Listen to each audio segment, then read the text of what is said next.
First, I emphasize I'm 89 years old. A lot of my memory has faded, and what little there is left is often wrong. So if you'll take those two caveats and let Mike correct me as he so often did, I'll be glad to do that. I actually was chosen, if my memory is right, in 1970, but I didn't begin until 71. And at the time, it was apparent to me and to some other faculty, but certainly not all of them, that we really had a very serious problem of a lack. We were all male faculty, and it seemed to me essential that we do something about it. Fortunately, at the time, and this didn't happen later on, which is, but at that year, we had 3 vacancies on the faculty, 3 slots. I'm not sure exactly how many were real vacancies and how many were my negotiating with the dean, with the provost, Lyman, Richard Lyman, which I did at the time, that I was going to become dean. We had to have some new faculty. I did say to the faculty, this I do remember, saying we needed to have at least 1 woman on the faculty and at least 1 person of color. And I would do my best with the appointments committee to help find those, but we couldn't make appointments at all unless we satisfied that criterion. And I also remember there was some faculty concern, aren't we choosing the best faculty? Why are we looking at that? But on the whole, there was support, and certainly sufficient support that if we found the right faculty members, I was convinced they would get approved. And that's why I think Barbara was the first. She was an outstanding leader in Washington, D.C., and well known in legal aid circles, and enormously impressive on any dimension. And then Bill was equally so in his world. It happened in labor law that the only person we had was our associate dean, Mann, and he was not as strong a teacher as we wanted to have in that field anyway. A wonderful human being. So it made particular sense to think of Bill, who was already a very able person in the world of labor law. And just to go on for a minute, as Thelton was and still is terrific.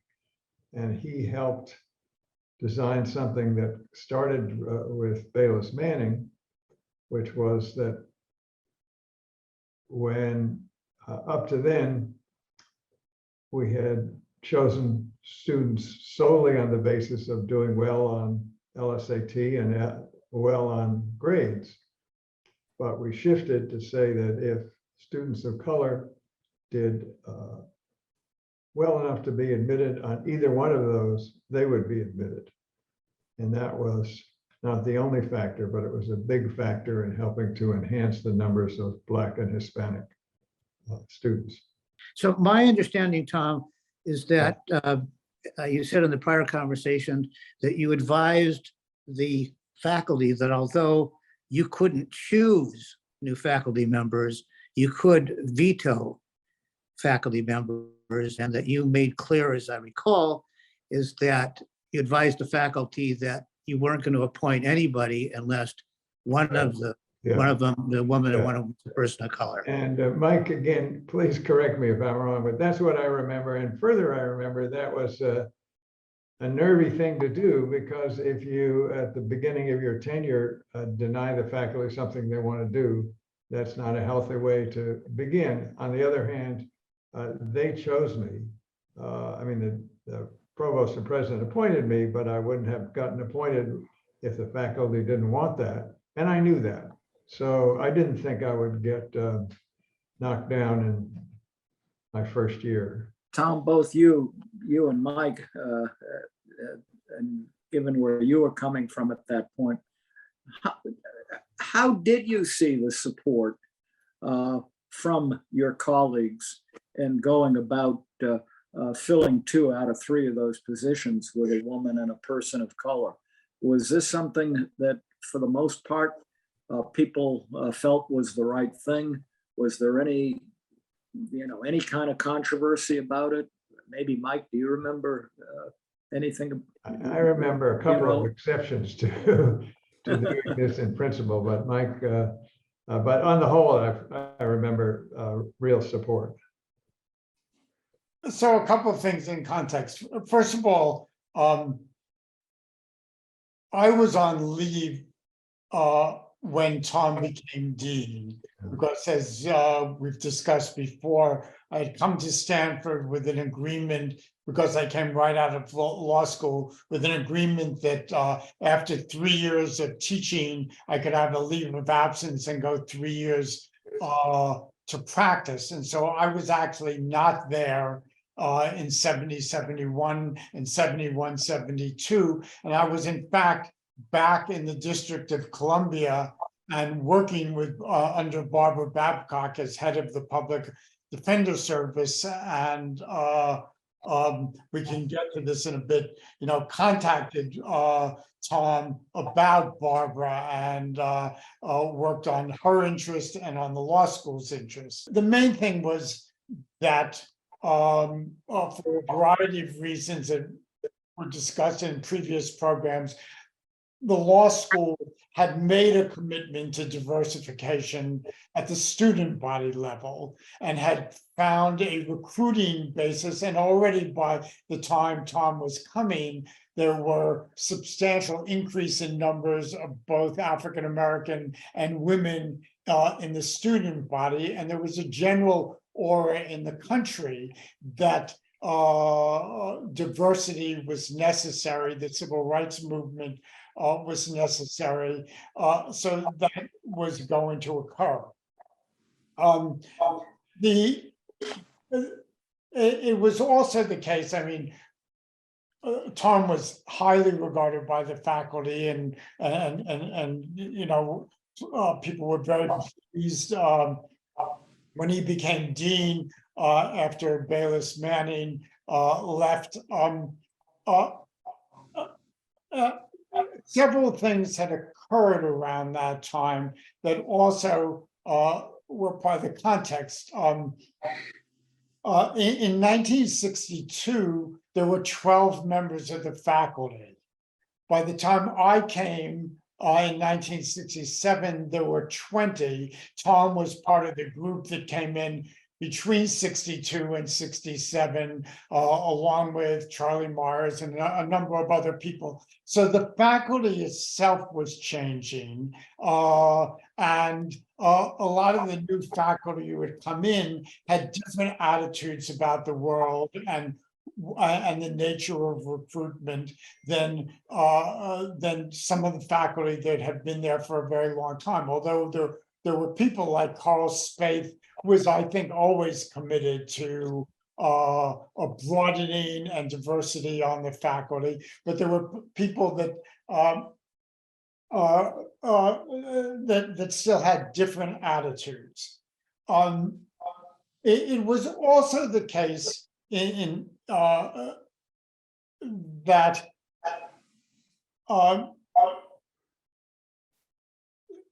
the faculty, as a general matter, held its prerogatives around making appointments very strongly in the faculty, and the entire faculty voted on every appointment. There was a faculty appointments committee that made recommendations there. The critical part of the dean, besides Tom's own personality and set of values, was the dean did appoint the appointments committee. And so the dean had power, and Tom appointed people that were going to likely be consistent, with a set of values and priorities that he brought, even though there was no power within the dean to make an appointment.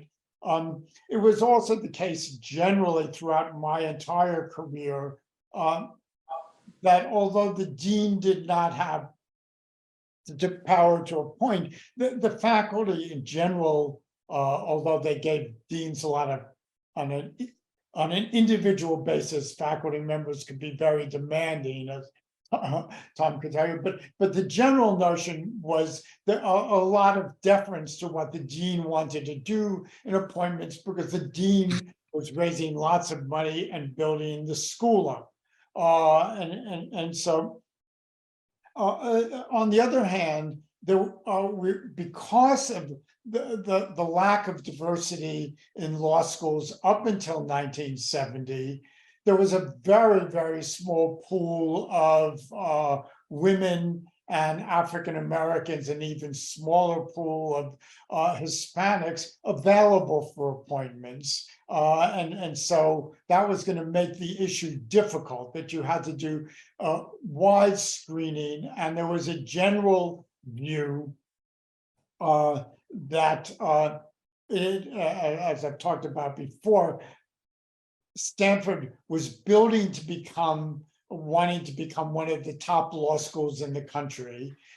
In doing that, there was a lot of consciousness about continuing a tradition at the very top law schools, that there was this enormous bias towards grades in law school, and having gone to Harvard, Yale, or Columbia for your law school thing. So that when you're talking about the pool of people who were available, who went to Harvard, Yale, or Columbia and had very high grades, and the clerkships and the merit badges that the faculty considered at that point, that made an even smaller pool.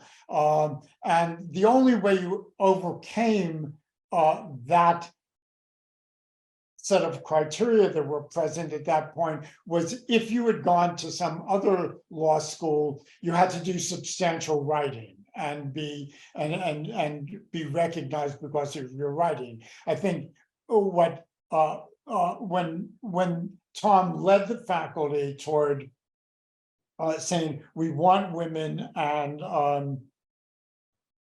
particularly African Americans at that point, Bill Gould was certainly in a group that consisted almost only of Bill Gould, a very small number of Blacks, and he'd written a great deal in the labor area. He was and in named journals. He had things in the Yale Law Journal. So it was a logical movement toward Bill Gould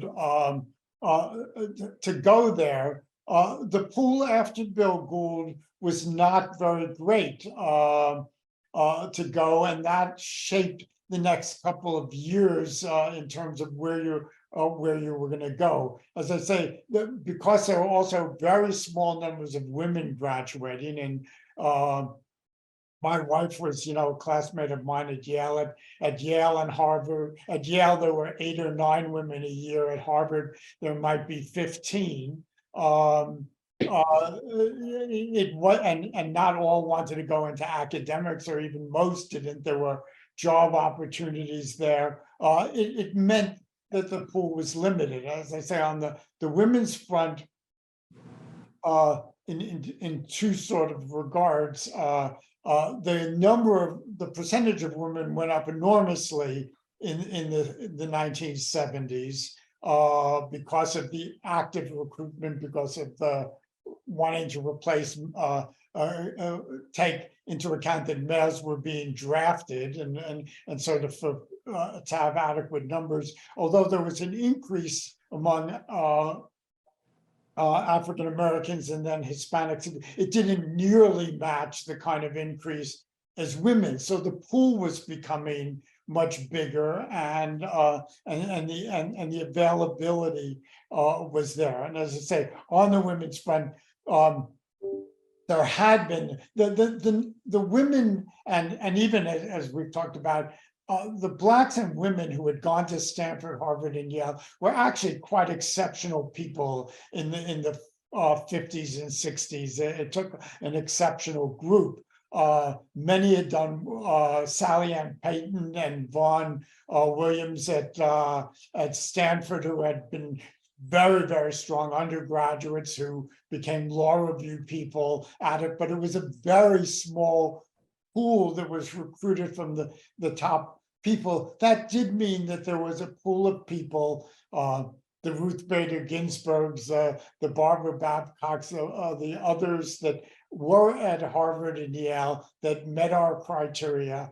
As I say, I knew Barbara from working at the Public Defender Service under her, and knowing what Tom's commitment had recommended her. Even then, both Barbara had it, and Tom will, go into this as well. I mean, it was not just that you went to Harvard or Yale or Columbia, but it was also that you were at the very top in your ranking class. There was a belief in the faculty, particularly among some members, that the person who was first was smarter than the person who was second, and second, third, all the way down. The ranking class was a reflection of what you would do. And Stanford hired a bunch of faculty members who never wrote even, but because they were first in the class or had higher grades than Jerry Gunther when they were there,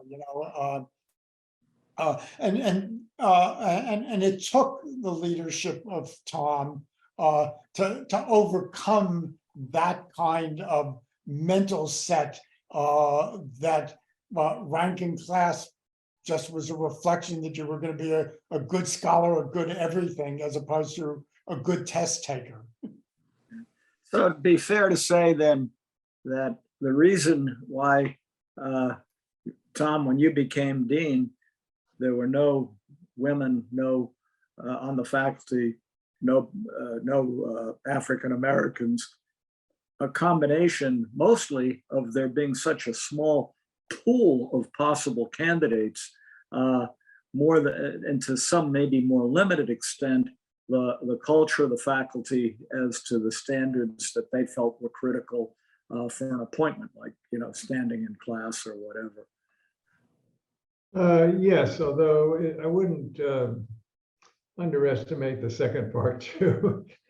Mike brought back to mind a flood of memories of faculty meetings where somebody who I thought was, and Mike thought was just extraordinary, had a very hard time because he hadn't been on the law review. It happened, he had written he was at another university, he had written enormously and extremely well in a field in which he became, when he did come to Stanford, in spite of that, the dominant person in the world. So it just underscore what Mike said. That was not a trivial dimension of all this, but it is also true there weren't a great deal. And I left in 1975 to go to the Legal Services Corporation, so I didn't really stay close to it after that. But Mike is, again, absolutely right. There weren't many to choose from. Barbara and Bill were extraordinary in any place without regard to anything except their abilities. So it was, and we knew, of course, I knew certainly that I wanted to be sure we chose someone who we could expect to get tenure and stay there. Bill came with tenure, Barbara did not, at least that's my memory. And I frankly thought it was particularly important to have someone who no one could question as a African-American or a Hispanic, in this case, an African-American. And fortunately, we got the best. He struck me immediately when I met him, of course, before all that, as a quiet, very competent, very thoughtful, but I don't have any other vivid memory of him except not all that different from the Bill Gould today, except for a few years. It took somebody like you, Tom, to say this has to be changed. And there were the difficulties of finding the right people, but a lot of deans at that point probably did not have the dedication or perception Well, that you did. that's a kind compliment, and I appreciate it very much. And like anything that happens at an institution, but certainly ours, it wasn't anybody, it wasn't me. I happened to be in a position to know that if I didn't approve of appointment, the provost would ask me, and it would not be helpful to the potential appointee if I said, well, the majority of the faculty is for this person, but personally, I have to tell you, I have grave concerns. That would kill it. So I wouldn't want to do that, because that would make me have a very difficult time as leader of the faculty. But in this case, I thought it was worth doing that. But of course, I naturally talked to faculty members ahead of time. So I knew that there was a very comfortable majority. And I don't have any reason to believe it wasn't unanimous in the end. I really don't. I just know there were some cautions about why we cared so much, as opposed to caring about their grades, as Mike just said, alone, which I always thought was as ludicrous as Mike does. That one of the problems in choosing just these bright men and women is, like Mike, is that some of them at least, and I certainly include myself, have a hard time understanding the problems students have. I can remember starting to teach contracts, and the concepts seemed to be pretty easy, straightforward. Why didn't you understand this? Well, it took me quite a while to realize it was my job as a teacher to figure out why they didn't understand it and to do something about it. But I didn't learn that till a poor set of classes had to go through my tutorial. Can you describe, what was it like when you met Bill, when you started working with him? And, we know from talking to many people what an incredible reputation he has, but what are your thoughts? Stanford was actually, in some ways, had great strengths and great uniquenesses that also had some weaknesses in that, unlike Harvard and Yale, and particularly Harvard over a period of time, most of the faculty at Stanford, through much of my history and during this early part, although there were different ideological positions, most of the people got along with each other and wanted and were willing to make compromises on a range of things. And in some ways, the ideologies were much more between people who valued practice versus theory for appointments purposes than left, right, or different kinds of ideologies in that. I mean, it even went back to the sort of Hurlbut and earlier times of people who were practice oriented, and then I came on without much practice and value of practice, Tony Amsterdam, versus people who were more theory, and there were efforts at compromising and valuing. It was also, as Tom just said, although you needed either 66 or 75% of the faculty to make an appointment and ultimately to make a promotion to tenure, the faculty tended to do things unanimously. It was a faculty that also, there was a lot of social life and people had dinners together. For a very long time, when it was smaller, John Kaplan had organized lunches for everybody and ordered your meals in advance, and you just went out to lunch before the faculty club and ate what John Kaplan liked.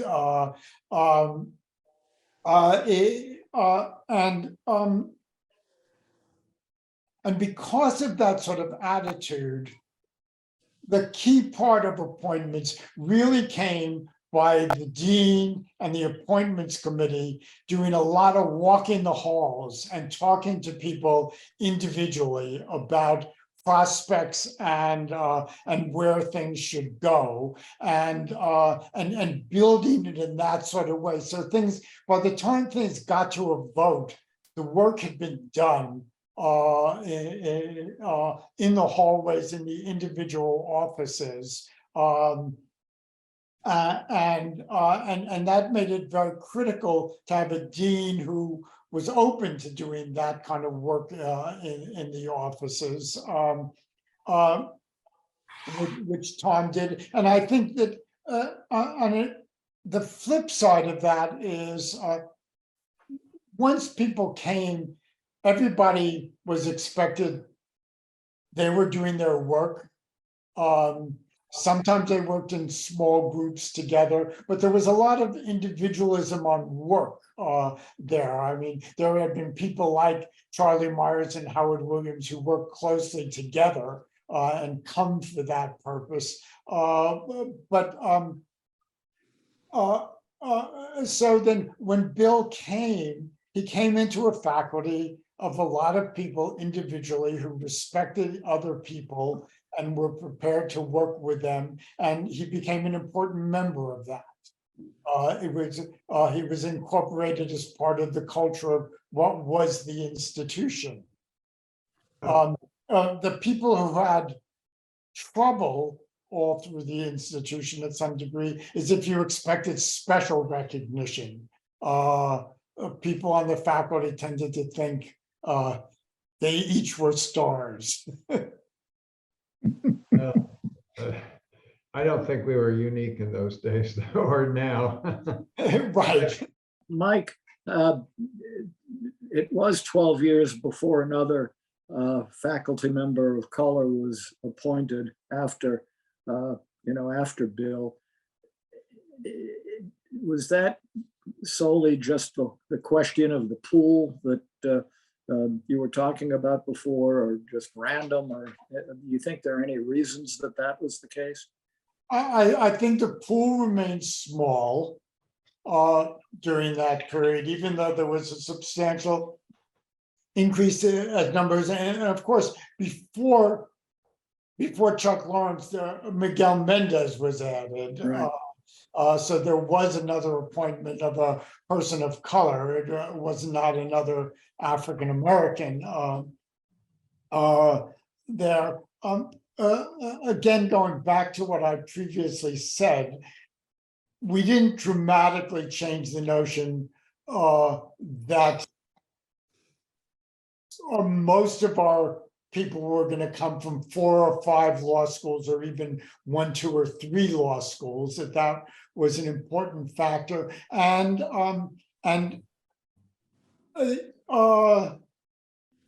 all of the law schools in the country were competing for the small group of people that were available. It was also the case that during the period of time, when I started at Stanford in 1967, my starting salary was $11,000. The starting salary at Wall Street that year was $9,000. I was the highest paid person coming out of my class. The next year, Wall Street went to $15,000, and the gap just kept on going up bigger and bigger all of the time. One of the things that Tom and other deans had to deal with is now people were being offered substantial salaries in law firms and other alternatives if you were a high-ranking minority at Harvard, Yale, Stanford, or whatever. So the competition was an issue.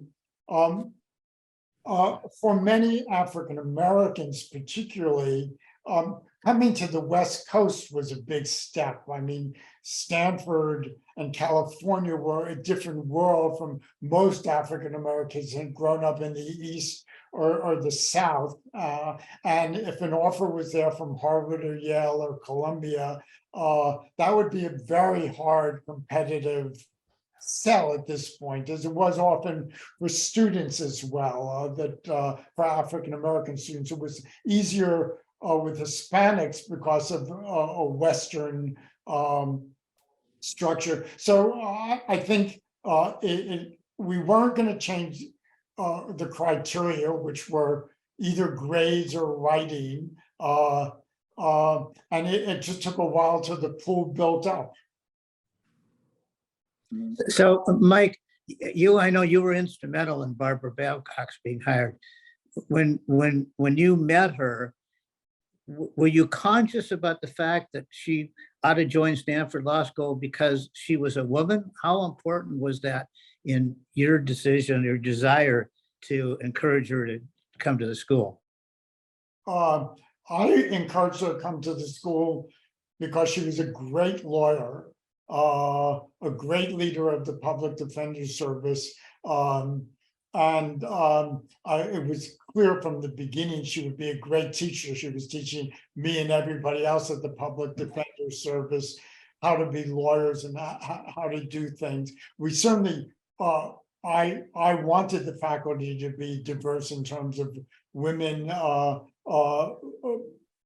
but Barbara had been on law review. She had clerked on the DC circuit.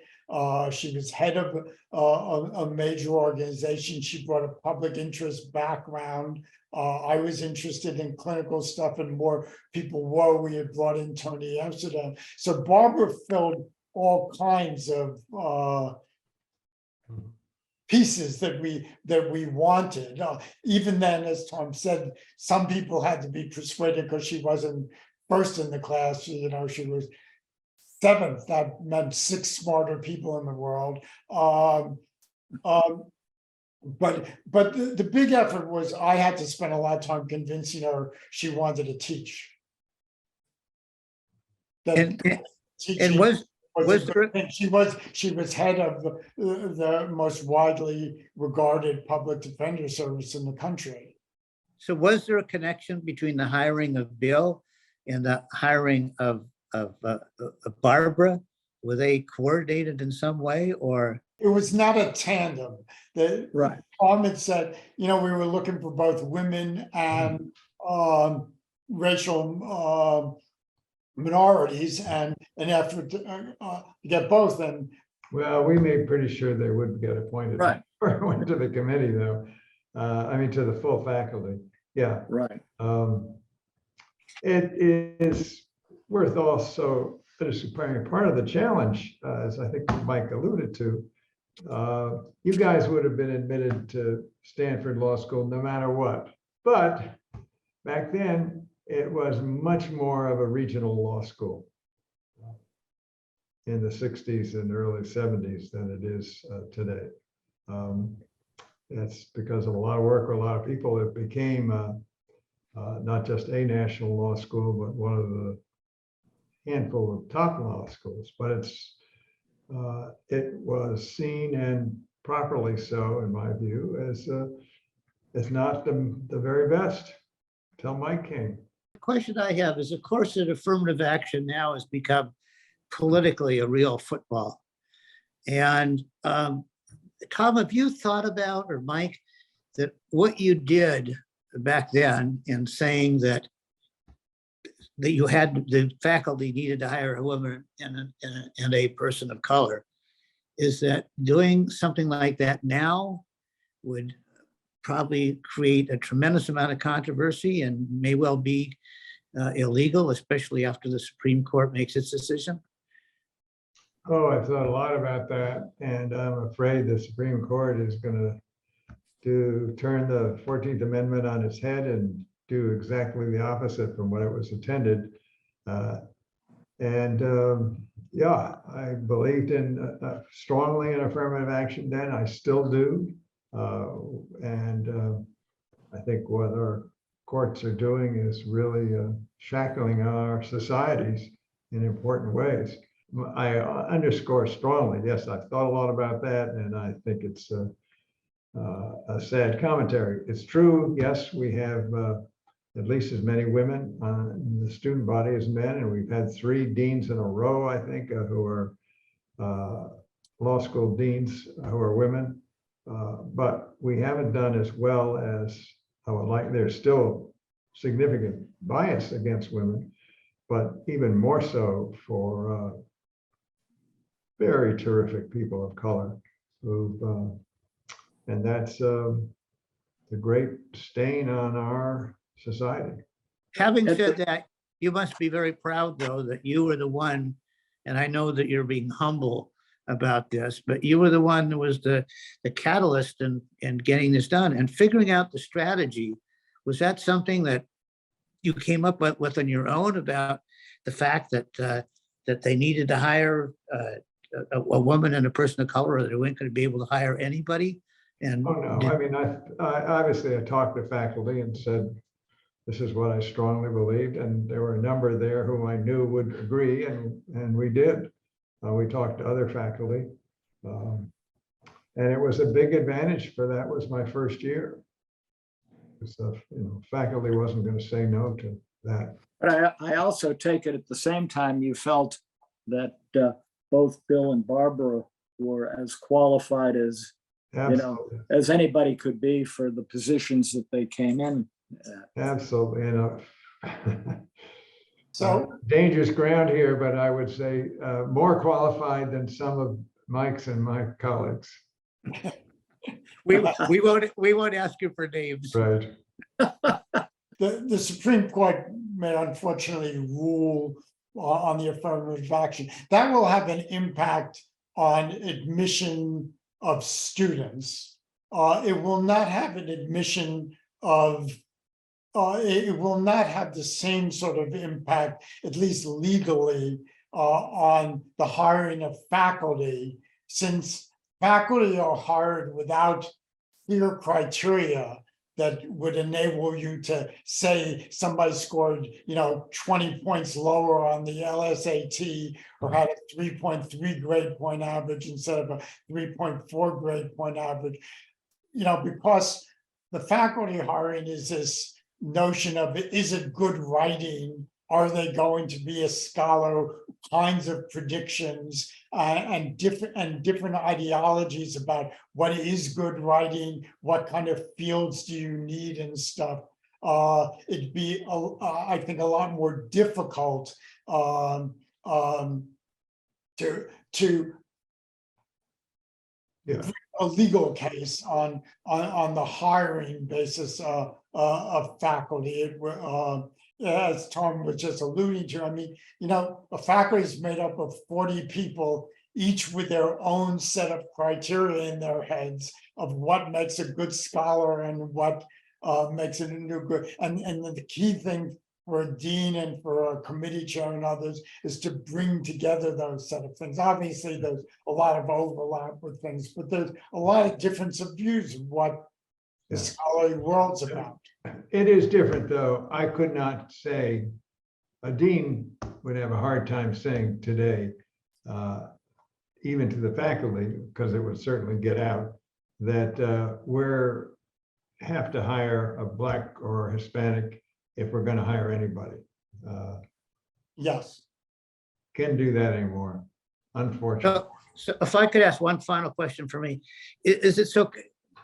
What's the importance of having a diverse faculty?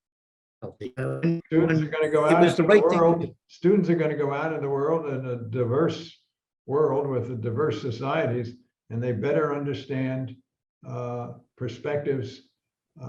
Not that every white person has a perspective that's the same, but they better understand a range of perspectives, and race is one of the key parts, not the only one. Both on the faculty level, with what kinds of ideas, what kind of research, what kind of information ought to be generated, having diversity of views and people doing diverse kinds of scholarships, and the fact that people are teaching students who come in learning in different ways with different kind of backgrounds, trying to relate to them, and that we all have clients who bring different things to us. It's just if you don't have a faculty and lawyers who are able to serve a very wide set of populations who bring different backgrounds, they're not going to be good professionals.